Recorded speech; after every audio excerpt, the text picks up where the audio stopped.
오늘 은혜 받으실 하나님 말씀은 에스겔서 20장 1절에서 9절까지의 말씀입니다. 에스겔서 20장 1절에서 9절까지 말씀입니다. 구약 성경 1178쪽 근방입니다. 에스겔서 20장 1절에서 9절까지 말씀 다 찾으셨으면 저희 한 목소리로 천천히 읽겠습니다. 일곱째 해 다섯째 달 열째 날에 이스라엘 장로 여호와께 물으려고 와서 내 앞에 앉으니 여호와의 말씀이 내게 임하여 이르시되 인자야 이스라엘 장로들에게 말하여 이르라 주 여호와께서 이렇게 말씀하셨느니라 너희가 내게 물으려고 왔느냐 내가 나의 목숨을 걸고 맹세하거니와 너희가 내게 묻기를 내가 용납하지 아니하리라 주 여호와의 말씀이니라 인자야 네가 그들을 심판하려느냐 네가 그들을 심판하려느냐 너는 그들에게 그들의 조상들의 가증한 일을 알게 하여 이르라 주 여호와께서 이같이 말씀하셨느니라 옛날에 내가 이스라엘을 택하고 야곱 집의 후예를 생각하여 향하여 내 손을 들어 맹세하고 애굽 땅에서 그들에게 나타나 맹세하여 이르기를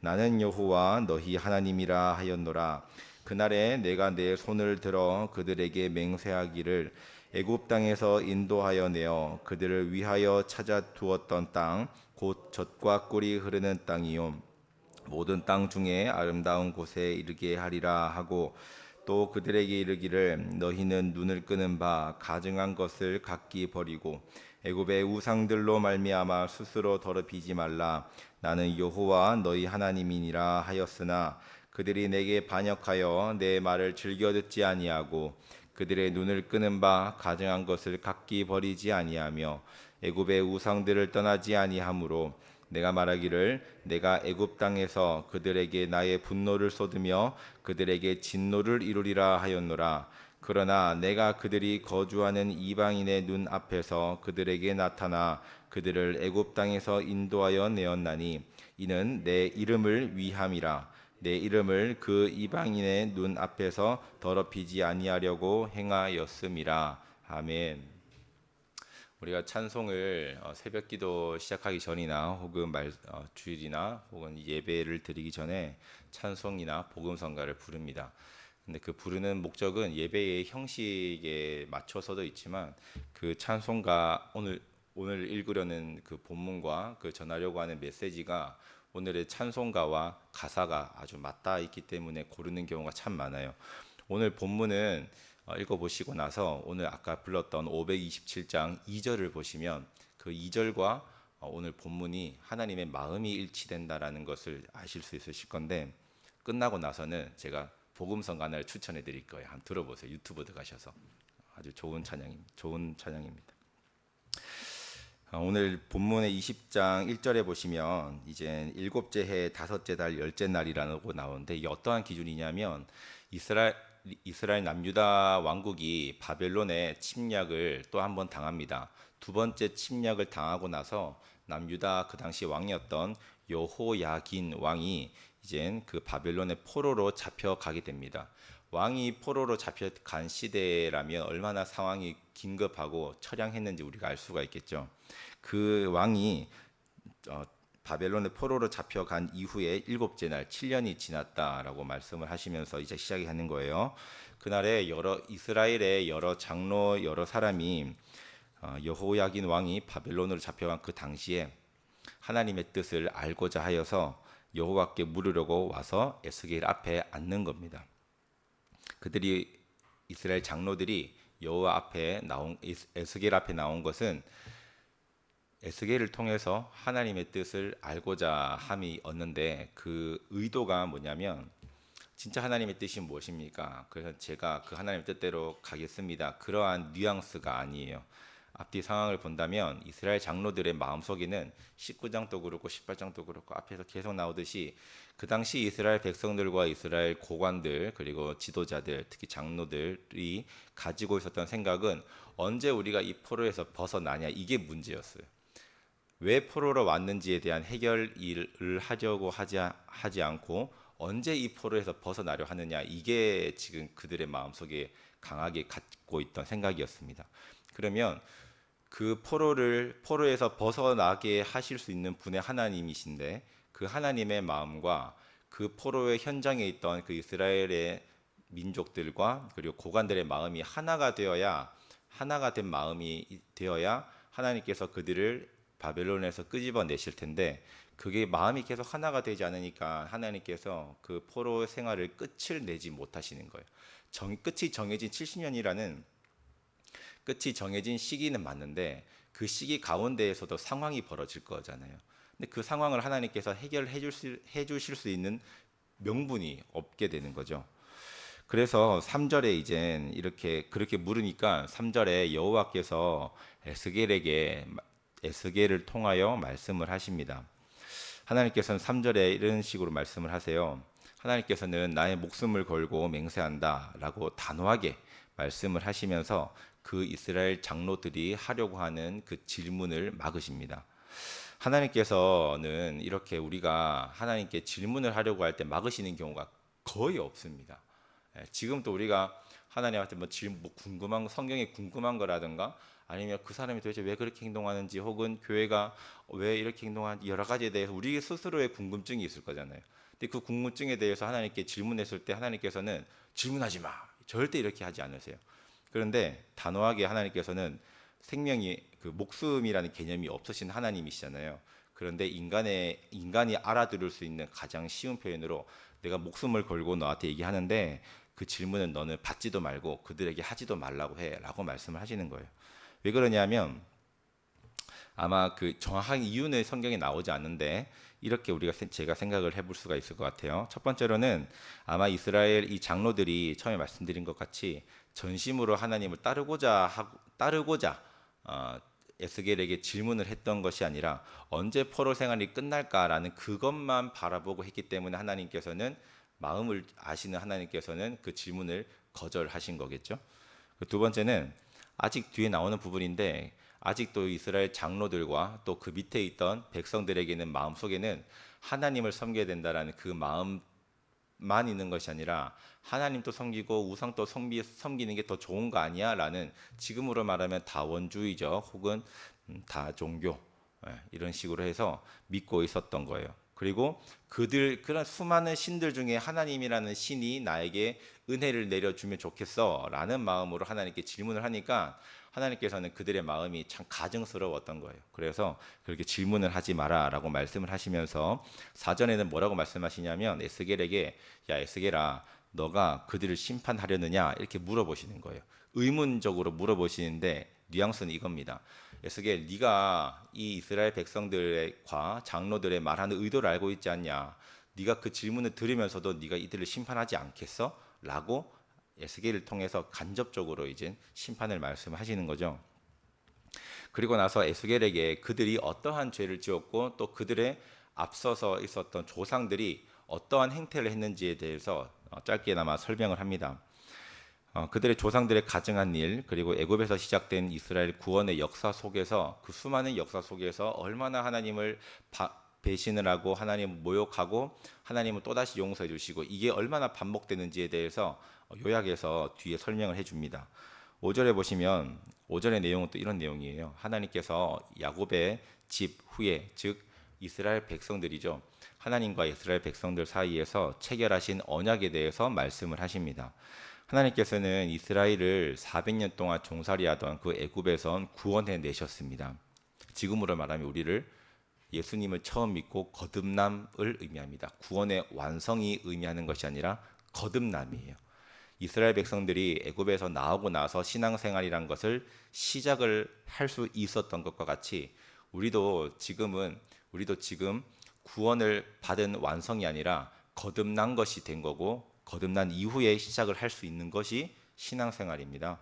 그렇게 애굽에서 구원해 내신 하나님께서는 자기를 여호와라고 지칭을 하시면서 이스라엘 민족들에게 여호와는 나야, 나는 어떠한 하나님이고 어떠한 존재야 라는 것을 시내산 언약을 통해서 설명을 쭉 해주셨죠. 이렇게 말씀을 하시면서 그냥 여호와라는 존재를 알려주신 것이 아니라, 야곱의 집 후예에게 그냥 여호와의 존재를 알려주신 것이 아니라 그 여호와 너희 하나님이라라고 말씀을 하시면서 이스라엘 민족과 여호와와의 직접적인 그 관계를 설명을 하시는 겁니다. 예를 들어서 공이찬이라는 사람이 그냥 아무렇게나 있는 80억 명 중에 한 명이 아니라 저희 아버지 성함이거든요. 예, 저희 아버지 성함이 공이찬 집사님이신데 그 공이찬이라는 사람과 나와 어떠한 관계가 있는지는 아들과 아버지의 관계잖아요. 이게 직접적으로 관계가 있다는 것을 설명해 주시면서 보호와 그리고 언약과 그리고 하나님과의 관계를 통해서 그들이 받을 복에 대해서 설명을 해주시는 그런 함축적인 의미입니다. 그러면서 6절에 말씀을 하시는 거예요. 야곱의 집 후예들과 나 여호와가 언약을 체결을 했는데 두 가지를 약속을 하셨어요. 6절에 보시면 첫 번째는 애굽 땅에서 인도하여 내겠다. 즉 애굽의 노예 생활로부터 너희를 벗어나게 하겠다. 지금으로 말하면 너희를 죄악에 빠져 있는 지옥에 갈 너희의 운명을 천국으로 갈 수 있는 운명으로 내가 바꿔 놓을 수 있는 터닝 포인트를 마련해 주겠다라고 말씀을 하시는 것이고, 둘째는 그렇게 신앙생활을 하는, 그렇게 영혼을 구원을 받고 그렇게 하나님과의 관계가 맺어진 그들에게 그들을 위해서 하나님께서 찾아 주었던 적과 꿀이 흐르는 땅, 즉 모든 땅 중에 아름다운 곳에 이르게 하겠다라고 말씀을 하시면서 약속을 하시는 거예요. 그리고 나서 그 언약을 하나님께서 말씀을 하신 그 언약은 언약인데 이스라엘 백성들이 그 언약이 유지하기 위해서는 이스라엘 백성들 너희가 어떻게 행동해야 돼라는 것이 7절에 나오는 거예요. 너희는 눈을 끄는 바, 즉 너희의 눈을 미혹시키는 것, 너희의 눈이 곁으로 이렇게 지나가게 하는 그런 것들 끄는 바, 가증한 것을 버리라라고 말씀을 하시는 거예요. 그리고 또다시 그들이 행할 것이 뭐냐면 애굽의 우상들로 말미암아 스스로 더럽히지 말래요. 한마디로 말해서 너희의 주인은 나 여호와야. 내가 너희와 관계 맺었잖아. 내가 너희를 구원해 냈기 때문에 너희는 나를 섬기고 나와 관계를 맺고 나를 제사를 지낸다. 혹은 지금으로 말하면 예배를 드려야 된다라고 말씀을 하시는 거예요. 그래야 언약이 성취되는 과정 중에 너희가 행할 일이라는 거예요. 그런데 그에 대해서 8절에 보시면 이스라엘 민족들의 반복되는 반역과 하나님의 반응에 대해서 이젠 에스겔이 그들에게 얘기를 하는데 역사에 대해서 얘기를 하는 거예요. 하나님의 기대와는 달리 하나님께 여전히 또 수없이 반역을 했던 이스라엘 역사는 우리도 성경을 통해서 지금 보고 있는데 하나님께서 같은 내용이에요. 똑같이 우상 숭배를 하고 하나님께서는 그들에게 벌을 내리시고 또 벌받은 이스라엘 백성들이 하나님께 회개를 하면 하나님께서는 또 용서해 주시고 또 용서함이 좀 가는 것 같더니 하나님께 또 범죄하고 이게 반복되는 역사가 이스라엘 역사고 에스겔이 이러한 내용을 장로들에게 가르쳐줘서 그들이 깨우치라라고 말씀을 하는 건데 하나님께서는 지금 우리를 생각해 보시면 우리가 지금 또 수많은 죄를 짓죠. 어제 제가 서울에 아버지랑 같이 SRT 타고 갔다 왔는데 참 제 마음을 흔드는 사건이 있었어요. 뭐냐면 SRT를 제가 아버지랑 여기 타잖아요. 통로가 있고 옆에 좌석이 있죠. 어떤 한 부부가 노부부가 타셨어요. 뭐 그렇다 한 60, 70대 초 혹 60대 말 되신 부부였는데 타셨는데 이 남편 분이 좀 이게 몸이 불편하셨나 봐요. 겉으로 보여지는 불편함은 없는데 나중에 설명 들으니까 좀 환자라고 얘기는 하시던데 남편분 티켓을 끊었어요 그 자리에. 근데 옆에 아내분은 저희는 6호차에 탔는데 8호차 티켓을 끊으신 거예요. 그러면 그 옆자리는 누군가의 자리라는 의미겠죠. 그래서 어떤 제가 좀 젊지만 저보다 더 어린 젊은 좀 이렇게 남자가 청년이 왔었어요. 덩치가 크진 않은 왔는데 티켓을 보더니 자기 자리에 어떤 할머니가 앉아 계시니까 이게 참 난감한 거예요. 그래서 보더니 이거 이렇게 막 그러는 거. 전 대각선을 보고 있었죠. 그러면서 그 할머니가 눈치를 채시고 그 청년한테 이렇게 얘기를 하는 거예요. 여기 우리 아저씨가 환자인데 환자 옆에 있으면 당신이 불편할 거다. 냄새도 나고 내 기차가 8호차 저기 몇 번인데 거기 가서 앉으라 이렇게 얘기를 하시는 거예요. 저는 깜짝 놀랐거든요. 왜냐하면 지금 저희 사고에서는 있을 수 없는 발언이기 때문이에요. 그런데 그 청년의 행동이 제가 난 뭐야 도대체 이런 생각이 들게 만들었는데 그 청년이 진짜 아무 말도 안 하고 그냥 대답도 안 해요. 그냥 웃으면서 그 나이키 운동 가방을 들고 검은색 뭐 하나 뭘 들고 또 돌아서 그 자리 8호차로 또 가는 거예요. 제가 순간 또 어이가 없는 거예요. 한마디라도 할 수 있었을 텐데 그냥 아무 말도 안 하고 가는 거예요. 그래서 제가 돌아보니까 그 남자는 돌아보지도 않고 계속 가요 그냥. 그러고 나서 참 멍하더라고요. 멍한데 또 어떤 10분이 지나서 평택 지제역에 지나가니까 어떤 이제 한 40대 되는 아가씨 아줌마인지 어쨌든 어떤 여성분이 오셔서 그자 똑같이 그 얘기를 하니까 다른 반응이었어요. 죄송하지만 나오시라는 거죠. 내 자리니까. 그래 그 할머니께서 몇 정거장 가시냐? 얼마 안 간다. 그러면 내가 조금만 서 있으면 되냐? 했는데 그 아주머니께서 뭐 그러시든지 이런 식으로 얘기를 하는 거예요. 그것도 또 납득이 안 가는 거예요. 왜 어른한테 저렇게 말해? 왜 이렇게 생각이 드는 거죠. 그러면서 그 순간에 한 10분 찰나에 있었던 그 순간 그 두 개의 현장이었습니다. 근데 제가 나는 어디에 서야 돼? 내가 그 상황에 나 어떻게 행동해야 돼? 이렇게 막 갈등이 순간적으로 나타나는 거예요. 근데 그러면서 제가 그 저는 이제 저기 박보영 목사님 설교를 한 번씩 자주 듣는데 그 목사님께서 그러시는 거예요. 변명하려 하지 말고 상황을 하나님 뜻이라고 생각하고 그 상황 또한 받아들이라고 이렇게 말씀하신 내용이 있는데 야, 그 청년은 모르겠어요. 기독교인이 예수 믿는지 아닌지 안 믿는지 모르겠는데 뭐 성품이 좋아서인지 모르겠지만 그렇게 행동을 했는데 나는 이제 그렇게 행동을 만약에 했었으면 뭐 따지진 않았겠죠. 근데 한마디라도 했을 것 같은 거예요. 근데 그랬다면 제가 이게 뭐 좀 그랬겠죠.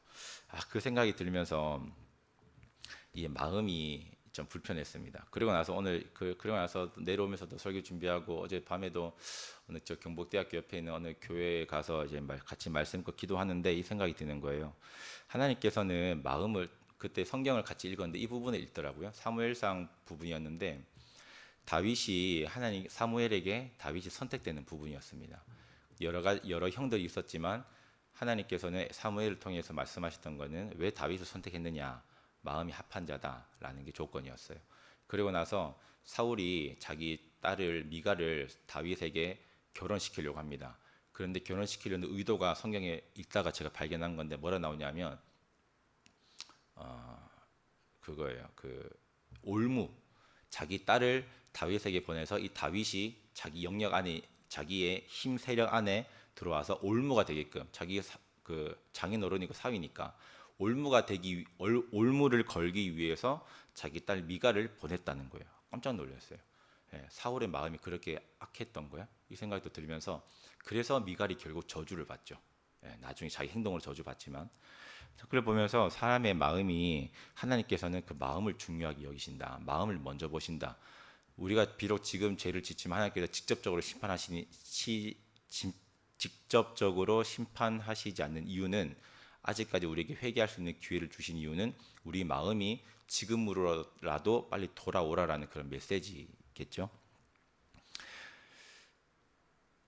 근데 이스라엘 백성들이 마음으로부터 하나님의 말씀을 들으려고 하지 않기 때문에 하나님께서는 8절에 보시면 분노와 진노라는 표현을 쓰시면서 그들을 멸하시려고까지 했다라는 거예요. 그런데 9절에는 반전이 일어나죠. 9절에 보시면 그러나라고 접속사가 나오면서 분위기가 확 바뀝니다. 분노와 진노로 말미암아 하나님 입장에서 분노와 진노라면 반드시 사망이 따릅니다. 그런데 그 사망의 결과로 끝이 나는 이스라엘 민족의 운명이 끝이 나는 것이 아니라 하나님께서는 자기 이름, 즉 여호와라는 이름을 위하여 그들을 다시 한번 기회를 주겠다라고 말씀을 하면서 왜냐하면 이미 루세 우리 그 어디죠? 그 여리고성에 있는 그 계집 여자 그 있잖아요. 그 빨간 그 쳐들어갔을 때 우리 라합, 라합 맞죠? 기생 라합 맞아요. 라합에게도 라합도 그렇게 반응했잖아요. 내가 지금 이 당신들이 출애굽했던 그 역사들을 내가 건네 다 들었습니다. 여호와라는 이름이 이렇게 위대하신 줄 나는 간접적으로 알고 있습니다. 근데 내가 여리고성에 있으니까 그걸 표현을 못할 뿐이지 이 여호와라는 존재를 내 마음속에 난 품고 있습니다. 그렇게 정탐꾼들 두 명에게 고백을 했잖아요.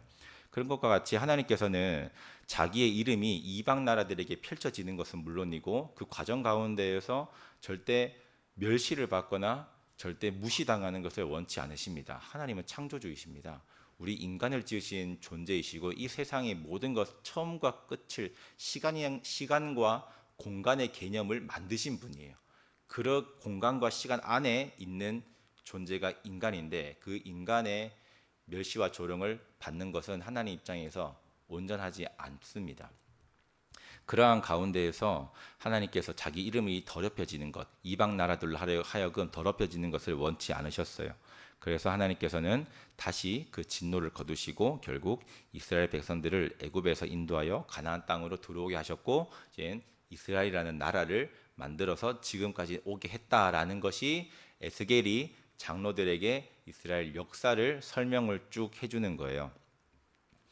이스라엘이 구원받은 것도 하나님의 은혜고 또 이스라엘이 회개할 수 있는 것도 하나님의 은혜고 하나님께서 진노와 분노를 직접적으로 바로 내리지 않으셨기 때문에 이스라엘 백성들이 지금까지 살 수 있었던 거고 우리 또한 지금까지 살 수 있는 거죠. 우리는 용서받을 만한 그 어떤 요소도 없습니다. 용서받을 수 있는 요소가 하나라도 있다면 예수의 십자가의 피가 의미가 없겠죠. 그거 붙들고 우리는 구원받으면 되니까요. 근데 우리는 아무런 의미가 없는 그냥 처량한 죄인일 뿐이죠. 그렇기 때문에 우리는 할 수 있는 것이 하나님께 하나님의 이름을 높여드리고 하나님의 성품을 찬양하며 하나님께 기도하는 것밖에 없어요. 어떤 기도냐? 하나님의 이름을 내가 멸시하고 무시했던 것을 용서해 달라고 기도하고 이렇게 자백한 죄를 하나님께서는 무시하지 마시고 외면하지 마시고 기도에 들으셔서 응답해 달라고. 그 응답이 바로 죄사함의 역사겠죠. 그래서 회개는 내가 처한 상황을 긴급하게 해결하려는 그러한 목적도 될 수는 있어요. 그러나 진짜 하나님께서 원하시는 마음을 먼저 보신 하나님이잖아요. 마음을 먼저 보시는 그 하나님께서 가장 먼저 원하시는 회개는 그냥 죽어서 지옥 갈 우리를 자기의 독생자이신 예수 그리스도를 십자가에 매달려서 죽이면서까지도 살리려고 하시는 그 하나님의 전체적인 과정, 그게 이 성경의 핵심이죠. 그 과정을, 그 내용을 하나님께서는 알기를 원하시는 거예요. 그러면 자연스럽게 우리는 하나님 앞에 머리를 숙이면서 예배를 드릴 수밖에 없게 되고 하나님의 사랑을 경험하면서 하나님의 사랑을 전할 수밖에 없는 겁니다. 그래서 우리 오늘 또 하루가 시작되었는데 하루 잘 죄를 이기면서 또 신앙생활 하시면서 하루를 살아내시기 바랍니다. 쉽지 않은 신앙생활이지만 그래도 이겨내야 됩니다. 포기할 수는 없는 게 신앙생활이니까요. 그래서 아까 제가 처음에 말씀드렸죠. 오늘 527장 2절을 한번 읽어보세요. 2절 한번 읽어보시고 그 다음에 집에 가시면서 혹은 집에서 설거지나 빨래 하시면서 유튜브에 욥이죠. 욥. 다 긁어서 다 문드러진 그 욥. 욥의 고백이라는 찬양을 복음성가인데 한번 들어보세요. 욥의 고백이라는 찬양입니다.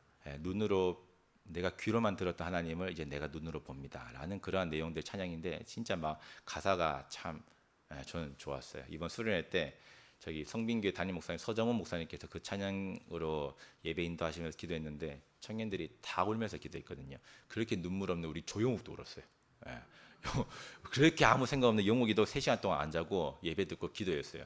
마지막에 간증을 자기가 그렇게 얘기하더라고요. 자기 인생 처음으로 3시간 동안 잠을 안 자봤다. 그 얘기를 하더라고요. 진짜 이 찬양이 저는 가사가 많이 와닿았는데 오늘 또 하루를 승리하시면서 하루를 또 살아가시기를 주님 이름으로 축복합니다.